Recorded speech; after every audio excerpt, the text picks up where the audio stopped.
Hello my dear students, good morning all of you. नमस्ते बेटियों, हमेशा खुश रहिए।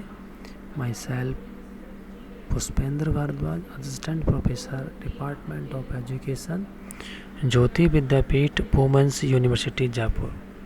खूब पढ़िए लिखिए, खूब तरक्की कीजिए और अपने माँ बाप का और अपनी यूनिवर्सिटी का, अपने देश का नाम रोशन कीजिए। टुडे वी विल डिस्कस, अभी हमने इससे पहले रिकार्डियन थ्योरी और इकोनॉमिक डेवलपमेंट के कुछ इंट्रोडक्शन पढ़ा, उसके अजम्पशंस और उसके मेन फीचर के ऊपर डिस्कस किया, जिसमें रेंट, प्रॉफिट, वेजेज, इन सब के ऊपर डिस्कस किया। आज हम डिस्कस करने वाले हैं कैपिटल एक्यूमुलेशन के ऊपर डिस्कस करेंगे इस थ्योरी के अंदर।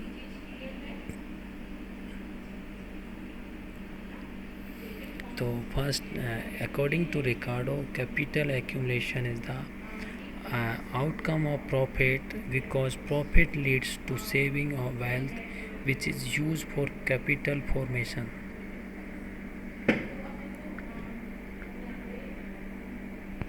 Capital formation depends upon will to save and capacity to save, which is more important. The larger or surplus profit, the larger will be capacity to save.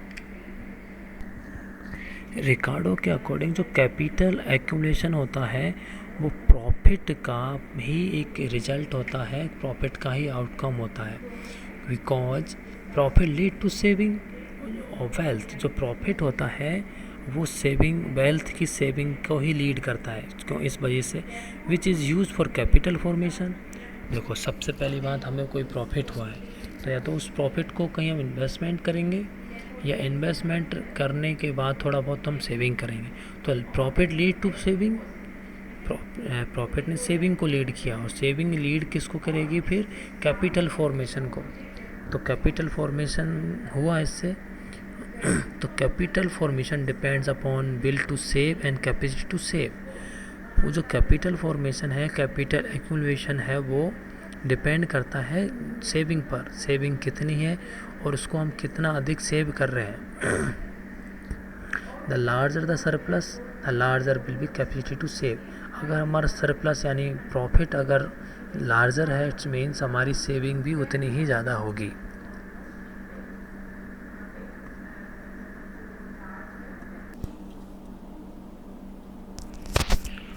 तो ये जो capital accumulation था, base lead करता है, profit ही जो capital accumulation है उसको lead करता है। क्योंकि प्रॉफिट होगा तो लोग सेविंग करेंगे, सेविंग करेंगे तो कैपिटल फॉर्मेशन होगा।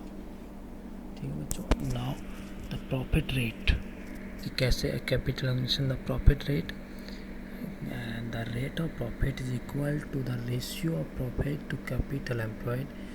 बट जो रेट ऑफ प्रॉफिट है वो इक्वल है ratio of profit to capital employed. जो रेशियो होगा प्रॉफिट टू कैपिटल एम्प्लॉयड का, वो उसके इक्वल होता है rate of profit. But since capital consists of only working capital, जबकि कैपिटल में केवल वर्किंग कैपिटल होती है, ग्रॉस कैपिटल होती है, वर्किंग कैपिटल, दो तीन चीज़ें होती है इस तरीके से। ये अपने it is equal to the wage bill. जो वर्किंग कैपिटल होगी वो वेजेज जो बिल होगा उसके, मतलब मज़दूरों को जितना हमने मजदूरी चुकाई है उसके पर जो अपने जो बिल आया है वो वर्किंग कैपिटल में इंक्लूड होगा। So long as the rate of profit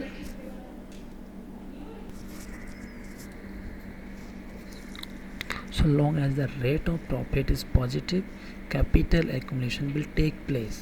अगर रेट ऑफ प्रॉफिट अगर पॉजिटिव में है तो ये हमारा कैपिटल फॉर्मेशन प्लेस होगा, मतलब कैपिटल फॉर्मेशन होना शुरू हो जाएगा।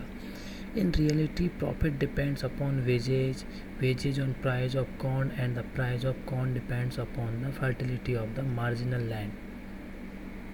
जो प्रॉफिट है वो डिपेंड करता है वेजेज पर, और wages on price of corn and the price of corn, ठीक है। वेजेस किस पे डिपेंड कर रही है? प्राइस ऑफ कॉर्न पर। और प्राइस ऑफ कॉर्न डिपेंड कर रहा है fertility of the marginal land. Marginal जो लैंड की मार्जिनलिटी है उसकी फर्टिलिटी के पर बेस पर कर रहा है अपना कॉर्न का प्राइस। और कौन के प्राइस पर बेस है अपनी वेजेज, और वेजेस पर कौन बेस्ड है, प्रॉफिट बेस है, डिपेंड है. So there is an inverse relation between wages and profit. तो इनवर्स रिलेशनशिप होगा वेजेज और प्रॉफिट में.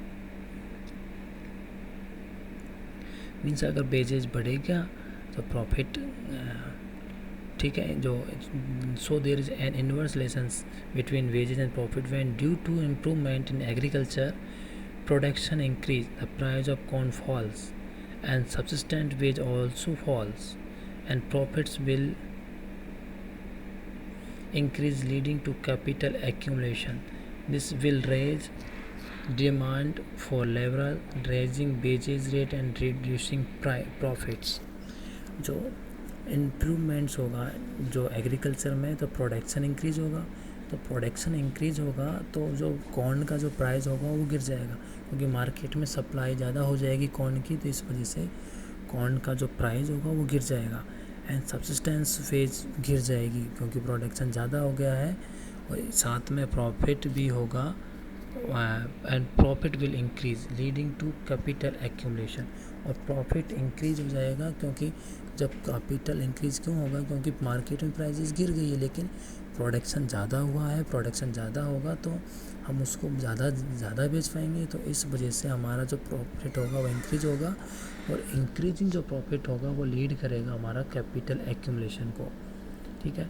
This will increase demand for labourers, raising wage rate and reducing profit. तो इसी तरीके से जो ये चीज़ें हैं, जो कैपिटल एक्यूमुलेशन वो डिमांड करेगा ज़्यादा लेबरर्स की, और तो वेजेज रेज इंक्रीज हो जाएगी, और रिड्यूसिंग प्रॉफिट, तो उनका प्रॉफिट इंक्रीज हो जाएगा. इन्वेस्टर का प्रॉफिट कम होगा क्योंकि उनको डिमांड ज़्यादा होगी, क्योंकि जब उनके पास कैपिटल फॉर्मिंग एक्यूमुलेशन ज़्यादा हो जाएगा तो डिमांड, लेबर की डिमांड बढ़ जाएगी. लेबर की डिमांड जब बढ़ेगी तो जो प्राइस जो प्रॉफिट होगा इन्वेस्टर्स का वो रिड्यूस हो जाएगा. तो ये बात हो गई द प्रॉफिट रेट की. अब increase in wages, the wages rate increase when the prices of commodities forming the subsistence of the workers increase. जो वेज रेट इंक्रीज होगी जब price of commodity forming the subsistence of workers increase. Workers increase होंगे तो जो workers की जो price होगी commodity वो इंक्रीज होगी, तो वर्कर जो वेज रेट भी इंक्रीज होगी. As a demand for food increase, less fertile land is brought under control and more labourers are needed, raising wage rate. Thus wage rate would rise with the increase in the price of corn. Wages rate increase होगी अगर price corn की price भी increase होगी तो. In situation rate also increase with the decline of capitalistics profit, capital accumulation also decline. और जब price increase होगी corn की तो लेबर की जो वेजेज रेट होगी वो भी इंक्रीज होगी. जब वेजेज रेट इंक्रीज हो रही है तो जो रेंट होगा वो आल्सो इंक्रीज. इस सिचुएशन में, ऐसी स्थिति में जो रेंट होगा लैंड का, तो लैंड का रेंट जो दे होगा वो भी इंक्रीज होगा. जब वो इंक्रीज होगा साथ में तो जो डिक्लाइन हो जाएगा कैपिटलिस्टिक का जो प्रॉफिट होगा वो डिक्लाइन हो जाएगा. प्रॉफिट डिक्लाइन होगा इस कंडीशन में हमारा कैपिटल एक्यूमुलेशन होगा वो डिक्लाइन हो जाएगा. ठीक है. Next is declining profit in other industries. The profit of the farmers regulate the profit of all other trades. Therefore, the money rates of profit earned on capital must be equal both in agriculture and industries. जो profit है farmer regulate the profit of all other trades. जितने भी trades हैं उन सब में अगर regulate होता है प्रॉफिट तो फार्मर्स रेगुलेट करते हैं प्रॉफिट को सभी ट्रेड्स में. Money rate of profit earn on capital must be equal both in agriculture and industry. If profit rate decline in the agriculture sector, it will also decline in manufacturing sector. तो बात हुई अगर rate of profit दोनों में अगर same साथ साथ है एग्रीकल्चर सेक्टर में और इंडस्ट्री सेक्टर या कह सकते हैं अपन मैन्युफैक्चरिंग सेक्टर, उन दोनों agriculture sector and industry sector दोनों में जो रेट ऑफ प्रॉफिट होता है मनी तो वो साथ साथ में चलता है.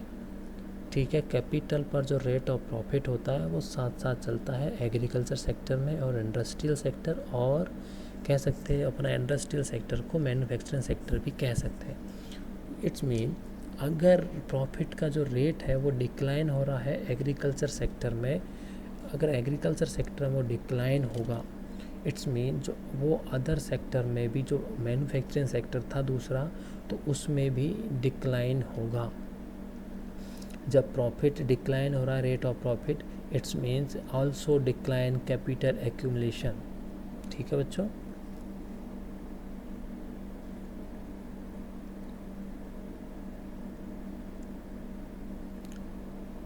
ना ओके बच्चों, आई थिंक आपके समझ में आया होगा कि जो कैपिटल एक्यूमुलेशन है वो किस तरीके से होता है। कैपिटल एक्यूमुलेशन लीड किसके थ्रू होता है, प्रॉफिट के थ्रू होता है। प्रॉफिट इंक्रीज होगा तो सेविंग इंक्रीज होगी, सेविंग इंक्रीज होगा तो कैपिटल फॉर्मेशन होगा, और कैपिटल फॉर्मेशन होगा तो कैपिटल एक्यूमुलेशन होगा। Profit rate, increase in wages, decline in profit other industries, इनके बेसिस पर कैपिटल एक्यूमुलेशन पर क्या इफेक्ट पड़ते हैं, सब डिस्कस किया अपन ने आज। Thank you so much, enjoy your day. Next class में नेक्स्ट टॉपिक के साथ मिलेंगे बच्चों। Thank you.